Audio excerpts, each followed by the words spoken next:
Hi friends, Mike from Just Car People Things here. We are out in beautiful sunny northern Michigan, nice fall day, out visiting friends of ours out at their hunting camp up north of the rifle line. So we're way kind of up getting towards closer to like the Mackinac Bridge up in northern Michigan, and took our Tundra out. We went out two-tracking a little bit. We're on one right now. It's how we get to their camp, and so we're just kind of cruising along here. I've got it in 2 high, but I thought I'd give a little driving review and some driving impressions of this 2004 Toyota Tundra that we purchased. It's got a great heater, can't complain about that. Everything works, the 4-wheel drive, all that other good stuff works. And really can't say enough nice things about the truck. So we're out, and you know, we paid less than $7,500 for this truck. It's been really solid, doesn't have any maintenance or reliability major issues. We've fixed a lot of things cosmetically. It's been sitting outside for the last day or two, so it was a little frosty this morning when we got up, but just wanted to show a little bit. Yeah, we just had the tires balanced. We're out here on a dirt road, and this is it. So we've got a lot of our kit with us. We've got some stuff in the bed of the truck. Haven't seen any deer, but that's sometimes just part of the deal when you're out here. So got the cup holders rattling and all that good stuff.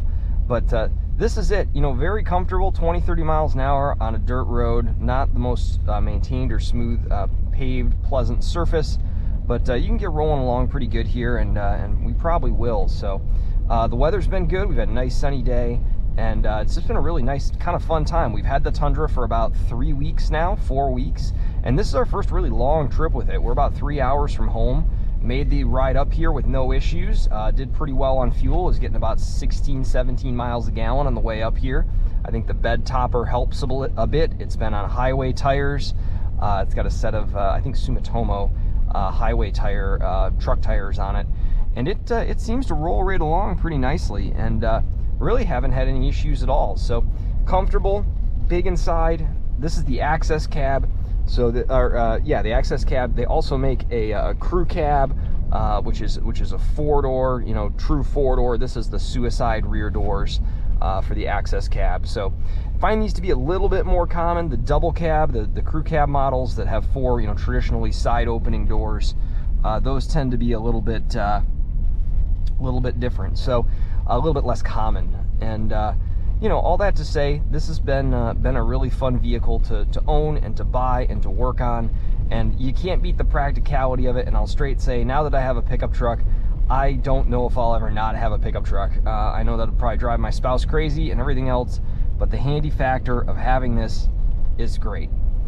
This truck, 4.7 liter V8, makes good power, good torque. It's got 4-wheel anti-lock brakes. Does have drum rear brakes, so just something to keep in mind. So these up until the next gen Tundra could have drum rear brakes. Doesn't seem to affect stopping that much at all. It seems to stop just fine. You know, I tend to find myself driving these a little more tamely than perhaps some of my other proper sports cars, right? And you know, when you think about that, is, you know, we've got fast cars at home. We've got an S2000, we have a Camaro 1LE, we've had other fast cars over the years, Corvettes and Evos and all sorts of dumb stuff. This is, you know, not that. And once you accept that the reliability factor and just sort of the ease of maintenance and ease of use and knocking around in it, you know, to Home Depot or to, you know, pick something up that you need to buy that's big, whatever, it's perfect for that. And really can't say enough nice things about it. I think for the amount of money you got into this, this is the sort of vehicle, if you're a little bit handy, you could own it forever, absolutely forever. And I think that's kind of the joy of a vehicle like this. You know, you could easily find one of these if the frame isn't too rusty, which is something you got to watch for. The body's not too rusty, someone took good care of it. You could very easily see 300,000 plus miles. This one has 215,000 miles on it. And the only thing that I've really noticed, you know, in terms of issues, I've needed to fluid film the frame. I've needed to do a lot of other work relating to cleaning stuff up, and really have sort of gone through and tried to, you know, make it look nice again. You know, it was owned by somebody where it was a consumer car, and sure, they probably took it to the car wash once in a while, and sure, they might have thrown a coat of new finish on it once in a while, right? But they never were really hardcore car people, probably like you and me. And so when we get a car like this, we, you know, go to the nines and we polish it and do a lot of work to put coatings on it and all sorts of other fun stuff. So it's kind of one of the joys of having a vehicle like this and knocking around in a vehicle like this. But I've always thought it's a lot of fun to have this. So as with all things in northern Michigan, you can come out here to a main road, and we'll duck through. Well, actually, you know, let's just cut over right here and go to the 2-track that's right here, just so you guys can sort of see it off road and get a check out for it. But let's jump out of the car and just show you a little bit about it here. I'll try to pull it over here in the sun so you can actually see it in the sun, and take a little quick walk around. One note, when we got it, this seatbelt was having trouble retracting. It's a common problem on these. You can get in with a little sandpaper and smooth that space and widen it a little bit. But the trick was, actually, don't laugh, to get garage door silicone. And you spray this with the silicone spray, just kind of lightly dust it. You let it sit overnight, and the seatbelt flies back in. Who'd have thought? Easy fix. I already had the spray. So we got a bunch of kit with us here because we've been out hiking and kind of doing the hunting thing. Big fan of Hill People gear. So I've got my kit bag here, binoculars, backpack, a lot of my hunting kits in there. And I usually keep that stuff up here in the front seat with me when I'm driving. But here's the truck. So here's our 2004 Toyota Tundra. It's a little dirty. That's all right. We've been out here kind of on roads like this, knocking around. It's very quiet at idle.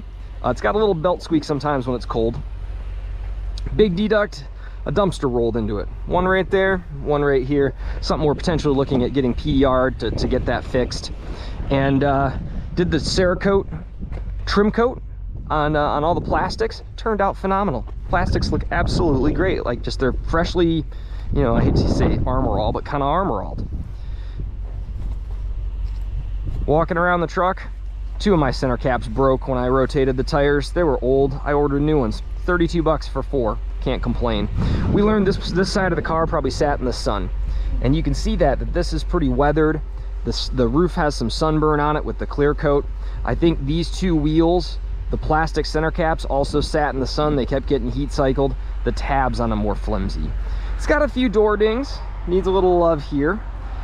But overall, from a driving experience and driving perspective, it's a great car. It's quiet, it's relatively comfortable, and it's easy to use. So can't say enough nice things about a 2004 Toyota Tundra. And when you own one and drive one, it's a good time. So we'll jump in. We'll take it down the 2-track here, just a little further down, so one kind of loops around and get back out to the main road. These do have a two-wheel drive, 4-wheel drive, and then a 4-low. This is only to be used in an off-road type situation. You shouldn't use this on a hard surface where the tires aren't going to slip or move around. So that's just something to think about. Decent radio, even got a tape player. I've been running a little cheapy Bluetooth adapter. These things are like 10 or 15 bucks. Let you do an FM transmitter to your radio.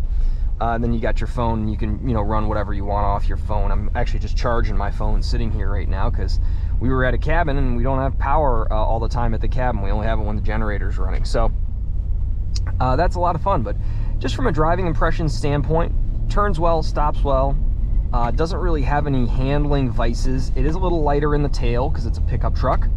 And you know, we have the bed topper, and oh, whoa, it's a partridge. Look at that. I love northern Michigan, isn't it great? So they're not the brightest of creatures, but you know, you can go bombing along down a 2-track road, very comfortable, good suspension travel, easy to drive, doesn't have a lot of knocks and clunks. I do think the sway bar end links on the front left are clicking a little bit when the car flexes out a little bit with the front suspension. So one thing to always watch for up here in northern Michigan is somebody on a side-by-side or dirt bike. It's a little cooler this morning. I don't think we'll see anybody out, but it is something you have to kind of keep your eye out for sometimes with trails crossing the road. But what else to tell you? These don't have a ton of problems with dashboard cracking. I'm sure in the Southwest, or if they sit out, you know, in the heat, that is something to watch for. I got better wiper blades for it. Just bought some nicer kind of Aero blade style wiper blades. It's really helped. And I don't know. I mean, I look at it all into the car. title, license, registration, everything else, we're probably about $6,800 into owning this truck. There are still some other things I plan to address, like the PDR for the couple dents on the side. It needs some exhaust work past where the tailpipe is, like towards the back behind the muffler. I think I could probably easily spend another $300 to $500 to really bring the truck up to, you know, wow, this thing is nice. You know, it's actually like a really nice truck. But that being said, perfectly serviceable right now. Very easy to work on. I did replace one of the bulbs with a spare bulb I had that was inside here at night. It wasn't lighting up. Those bulbs are cheapy. They're just, you know, little halogen bulbs, and, you know, they cost a couple bucks each. Other than that, a lot of detailing, a lot of cleaning. So that being said, we'll kind of get up to highway speed here for, you know, 55, 60, and just kind of let you guys see the driving dynamics of it a little bit. But it's been very comfortable to own, very comfortable to drive. I feel like I'm sitting on my living room couch. It's got these big kind of plush bucket chairs, and they're pretty easy to get around on. And this is, you know, what we're going to do on the way home. I have noticed this door seal is a little loud over here. I think I'm going to coat that with some Shinetsu or some silicone lubricant on the door seal. Maybe see if that'll kind of swell it a little and keep the noise down a little bit. But it's amazing to me. This thing has 215,000 miles on it, and there is not a creak, a rattle, or a groan anywhere in this thing rolling down the road at 65 miles an hour. It's unbelievable to me. I swear these things are built to a whole different standard, and it's super cool to see that. So all that to be said, wanted to show you a little bit of the driving impressions of this vehicle, some things you should kind of look for, and you know, just check it out, see it a little bit kind of in its native environment up here in the tundra up in northern Michigan in the fall. And glad you guys could tune in, and would really appreciate you guys liking and subscribing. This is the sort of content that we want to try to show people and share our passion for working and tinkering on vehicles like this. And we're happy to answer any questions too in the comments. So hope you guys have a great day. Hope it's as beautiful of a day as it is up here right now. And we'll see you guys soon. Cheers.